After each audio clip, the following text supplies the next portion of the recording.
Assalamualaikum warahmatullahi wabarakatuh. Saya Chandra Kusuma dari kelas 11 IPS akan berceramah tentang Maulid Nabi. Alhamdulillahi wa qafa wassalawatu ala sayyidina Muhammadin Mustafa wa ala alihi wa sahbihi ahli sidqi wasfaya wa fa'amma ba'du. Yang saya hormati Bapak dan Ibu Guru, dan yang saya hormati hadirin yang dirahmati oleh Allah Subhanahu wa Ta'ala.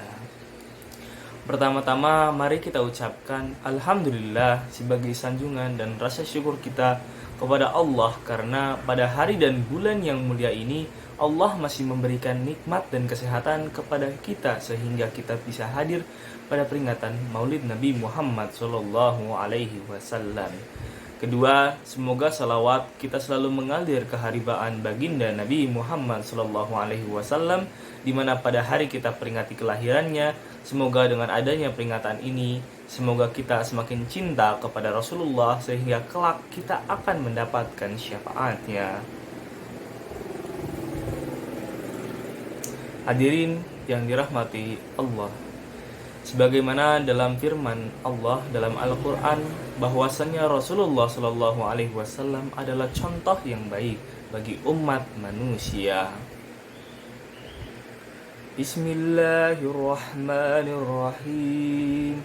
Laqad kana lakum fi Rasulillahi uswatun hasanatun liman kana yarjullaha wal yawmal akhir wa dzakarallaha katsiran.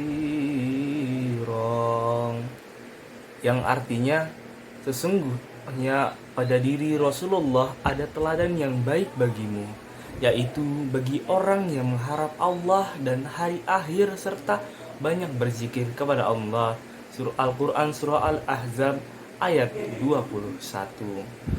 Rasulullah menjadi contoh tidak hanya dalam satu bidang saja, tapi di semua bidang lengkap dan komplit. Rasulullah Shallallahu Alaihi Wasallam menjadi contoh dalam berkeluarga, menjadi pendakwah, menjadi guru, menjadi bisnismen, menjadi politisi, panglima perang, dan banyak yang lainnya. Jadi sangat pantas jika Allah menjadikan Rasulullah Shallallahu Alaihi Wasallam sebagai suri tauladan bagi umat manusia. Walaupun Rasulullah sama halnya manusia dengan kita, tentulah yang menjadi contoh beda kualitasnya adalah dengan yang mencontoh dengan kualitas keimanan antara kita dengan Rasulullah. Misal kita sebagai manusia perlu tidur, Rasulullah pun sebagai manusia juga perlu tidur. Namun tidur kita jelas berbeda dengan Rasulullah. Kalau Rasulullah hanya tidur matanya saja, sedangkan hatinya tidak pernah tidur. Ia selalu berzikir kepada Allah Subhanahu wa Jalla.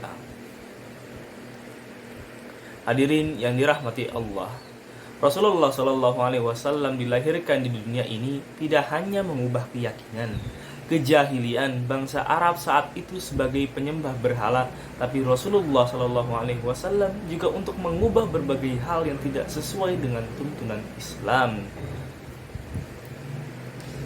Rasulullah begitu gigih untuk memperjuangkan perubahan tatanan sosial, hukum, dan budaya untuk kesejahteraan dan keadilan bagi semua umat Islam.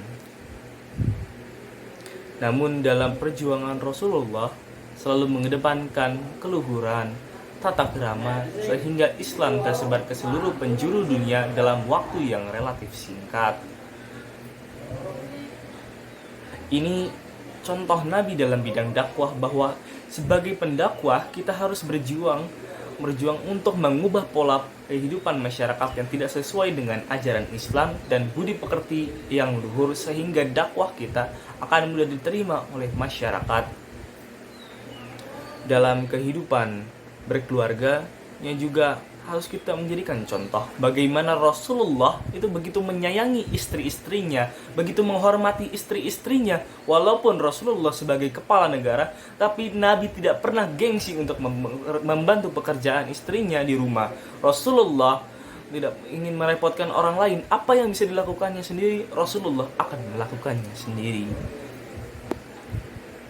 dalam bidang perniagaan juga perlu kita mencontoh bagaimana Rasulullah Shallallahu Alaihi Wasallam memulai perniagaan. Dia memulai perniagaan sejak umur 9 tahun. Dalam berbisnis Rasulullah sangat jujur, bahkan beliau mendapat gelar Al-Amin yang dapat dipercaya karena kejujurannya. Bahkan kejujurannya ini membuat Siti Khadijah jatuh cinta kepadanya dan mempersuntingnya menjadi Ummul Mu'minin, dan masih banyak bidang lainnya yang telah diajarkan oleh Rasulullah Shallallahu Alaihi Wasallam kepada umatnya. Demikianlah ceramah yang begitu singkat ini tentang Maulid Nabi Muhammad Shallallahu Alaihi Wasallam. Semoga dengan adanya peringatan Maulid Nabi ini bisa menjadi kita meneladani seluruh akhlak beliau.